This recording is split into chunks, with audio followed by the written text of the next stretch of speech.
ഒരു ദൈവം വാണ നാട്, ദൈവത്തിൻ്റെ സ്വന്തം നാട്.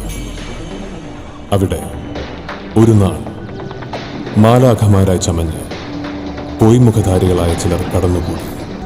ഒടുവിലൊരു നാൾ ദൈവം അഴിച്ചുവെച്ച തിരുവസ്ത്രം എടുത്തണിയാൻ അവർ തുനിഞ്ഞപ്പോൾ അതുവരെ വെളിച്ചത്തിൽ ഒളിച്ചുനിന്ന് ഇരുളിൽ പടർന്ന ഒരു ബഹുരൂപി അവരുടെ മുന്നിൽ ഒരു കൊള്ളിയാൻ പോലെ അവതരിച്ചു.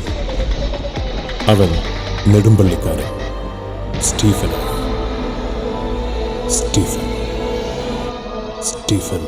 നെടുമ്പള്ളി.